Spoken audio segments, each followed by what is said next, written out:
এই তুমি সেই রাফি না, যে কিনা 8 বছর আগে ধর্ষণ করার চেষ্টায় জেলে গিয়েছিলে?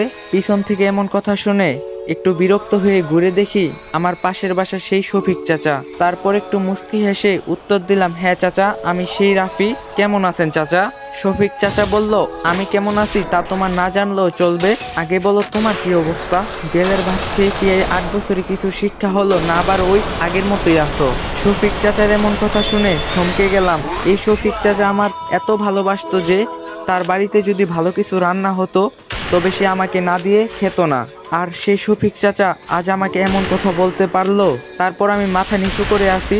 তারপর শফিক চাচা বলে ওঠে, কিছু বলছো না যে? নাকি জেলে থেকে কান দুইটাতেও শুনতে পাও না? তারপর একটি দীর্ঘ নিঃশ্বাস নিয়ে বললাম, জি চাচা, ভালো আছি, আপনি কেমন আছেন? শফিক চাচা বলল, আমি তো ভালোই আছি।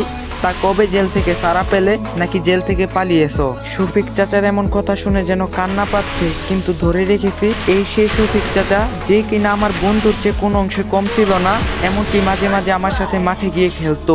আমার একটু শরীর খারাপ হলে নিজে অফিস না গিয়ে আমার সাথে থাকতো। সবসময় নিজের আপন ছেলের মতো ভালোবাসতো। তিনি আমাদের এলাকার একজন গণ্যমান্য মানুষ ছিলেন, আর তিনি আমাদের সবচেয়ে বেশি ভালোবাসতেন, যেটা বলার বাইরে। আর তিনি এই 8 বছরে এত পরিবর্তন হয়ে গেল, এক মিথ্যা মামলায় কিনা আমাকে পুরো পৃথিবীর কাছে বিশাল এক অপরাধী বানিয়ে দিল। তারপর শফিক চাচাকে বললাম, চাচি কেমন আছে? চাচির শরীর ভালো আছে তো? হ্যাঁ ভালো আছে। তা বললে না তো, কবে জেল থেকে এসেছো? কালকে দুপুরে ছাড়া পেয়েছি। ও, তা ভালো।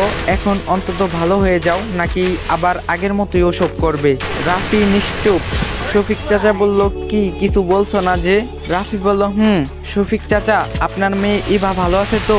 এই কথা বলার পর শফিক চাচা যেই কথা বলল তা শুনে আমি ভীষণ অবাক হয়ে যাই। তিনি বললেন, কেন, একবার নিজের মামাতো বোনের সাথে হয়নি, এবার আমার মেয়ের দিকে কুনজর দিচ্ছিস? আমি শুধু অবাক হয়ে থাকলাম, যে শফিক চাচার মেয়েকে আমি নিজের বোনের চোখে দেখি, আজ কিনা শফিক চাচা এমন কথা বলতে পারলো। আমি শুধু নীরবে সব শুনলাম, আর নিজের চোখের পানি ধরে রাখতে পারলাম না। চোখ থেকে 2 ফোঁটা পানি বের হয়ে আসলো। তারপর শফিক চাচা বলে ওঠে, তোমাকে আমি এত ভালোবাসতাম, এত তোমাকে ভালো জানতাম, আর তুমি এই প্রতিদান দিলে। তখন আমি কান্নার স্বরে বললাম, চাচা বিশ্বাস করেন, আমি এসব কিছুই করিনি, আমাকে ফাঁসানো হয়েছে।